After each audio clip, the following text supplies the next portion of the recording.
Why is self-destructive behavior and sabotaging a part of being human? You know, is it that little part of our brain that says that we're imposters, that imposter syndrome? Is it, I'm not good enough, I need to do more, maybe I can't do this? Maybe it's the opposite of the I think I can, it's the I think I can't, and if you think you can't, you're right. You know, maybe it's that there's something deeper that you're not actually diving into. Maybe you're self-sabotaging because you are afraid of success, you're afraid of what it might mean, you're afraid of what it might put you in a status with your friend. You know, Kobe Bryant used to say that his Mamba mentality was this obsession with his profession, his obsession with his goal of being the best. Michael Jordan, the best, the obsession, right?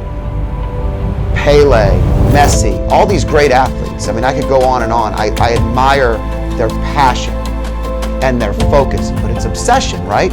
When you really want to achieve a goal, you become obsessed with that goal. If you're trying it, you're not really doing anything. And so when we talk about self-sabotage, don't try something with a plan. If you're just dabbling or trying something in a plan, it's doomed to fail from the beginning. Are you sabotaging your own plan? Are you self-destructive? When you get successful, do you blow it up? We hear this in business all the time. You know, I have the perfect plan. It works so well. I built my business doing this and then I stopped. Well, why'd you stop? What's not working? We see this with financial plans all the time.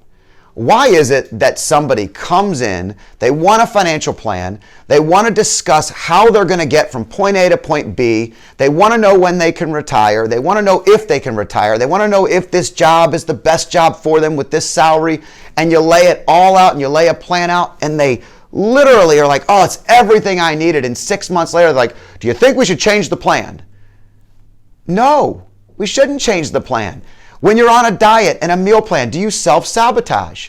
Do you know that you have a perfect plan, it's a meal plan, you have a goal, you're trying to do X in health, and you blow it up yourself? Like, why do we do these things? By the way, I do these things too. This is not just something I acknowledge as a role of financial advisor in business. It's something that I see all the time. Why is self-destructive behavior and sabotaging a part of being human? You know, is it that little part of our brain that says that we're imposters, that imposter syndrome? Is it, I'm not good enough, I need to do more, maybe I can't do this? Maybe it's the opposite of the I think I can, it's the I think I can't, and if you think you can't, you're right. You know, maybe it's that there's something deeper that you're not actually diving into. Maybe you're self-sabotaging because you are afraid of success, you're afraid of what it might mean, you're afraid of what it might put you in a status with your friends, with your family. You know, I don't know the answers to these questions, but I see them all the time. And I know that when you have a plan, the best way to make a plan successful is to actually think it through. You know, start with the end in mind, like Stephen Covey says. Start with the vision of where you want to go, work your way backwards with action steps that'll help you get there. It's extremely important, right? Work towards the goal. Why is it that when we start the goal, it's when we're most likely to fail it? A, we're not building a habit in it.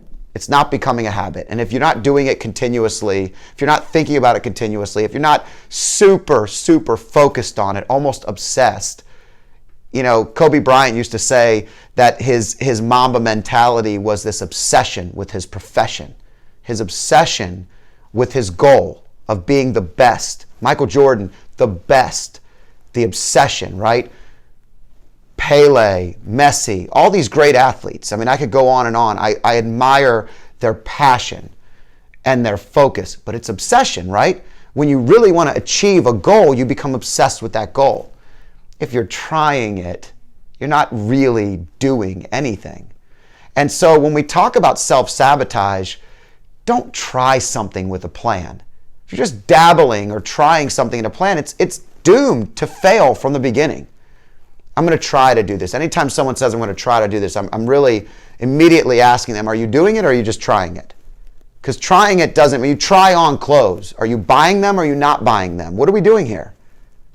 Are we going to work towards a goal or are we going to talk about it? Are we going to tell everyone we want to do this and we want to do it all the time so we get sympathy and empathy and then we don't actually ever do it? What are we doing? You're self-sabotaging. Why? What are you doing that for? How can you find the why, the goal, the real reason why you're actually maybe self-sabotaging? I don't know the answer to these things. I do these things for myself. I mean, I wear the Whoop and the Apple Watch, and I'm always focused on what I'm doing right and what I'm doing wrong and how my health can be better. And yeah, maybe I'm a little weird. I don't know. But what I found is the more I hold myself accountable, the more I measure what I'm doing. So I'm measuring my action steps. Am I sleeping more? Why or why not? Why am I not sleeping more? What am I choosing to do instead? Do I want to do less social media? I hear this all the time with working moms and dads, right? You're sitting on your phone and you're half listening to your children, and we've all done it. We've all caught ourselves doing it. And we all say, I need to lessen my time, or I need to stop binging on Netflix, whatever it may be, right? The first thing, if you want to find out if someone's serious, is say, how are you tracking that? How are you tracking that? 98% of people go, oh, I'm not tracking it. I just know. You don't know. You know nothing until you track it. Measure it. Measure it to help avoid self-sabotage. Create a plan and actually set some bogeys along the way that are successful. What are specific, measurable? How can we actually find some of these little things across the time? I used to have this thing when I was brand new in business where there were some things I really hated doing.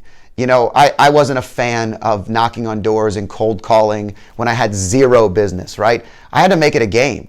And if by Wednesday I had done a certain amount of these things, I felt really proud of myself. And then on Thursday, I would do this. And on Friday, if I hit all my goals, I would take a little bit of time off because I would have probably worked 60 to 80 hours already by the time I had gotten to Friday.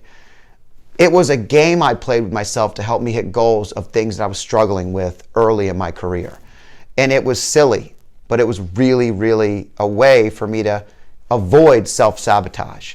It was also a way for me to hold myself accountable, because come Friday, if I had not done what I said I was going to do and I had not accomplished those goals, I did it all on Friday, or I went to work on Saturday. And I held myself accountable every single week. When I do it with health, each of these things on my wrist hold me accountable. There's no lying. There's no cheating with math. Numbers are numbers, right? So self-sabotage is real. It's something we all deal with. I don't know why. I will deal with it. You will deal with it. We'll continue to deal with it. We all want to be better husbands and wives, better fathers, better mothers, less time on social media, less drinking. I mean, I can come up with all kinds of things people say, right? Less eating, less junk food. We want to provide healthier dinners for our family. I mean, I can keep going. This is the stuff that we hear every day. Better financial history. Don't spend so much money. These are all the things that impede us from true success. What are you doing that's self-sabotaging you from your goal? How are you impeding your very success? Think about it. Spend some time asking yourself that question. The human brain's amazing. If you ask it a question, it will try to solve it. If you ask yourself a question and give it time to answer it internally, you'll find the answer. Know it. Know it, and then do what it takes to succeed. Don't just think it. Don't just try it. Do it. Nike didn't make their famous tagline, just try it, for a reason. I say it all the time. Just do it is so powerful. It's so amazing. But do it. I'm Scott Danner. Thanks for joining me.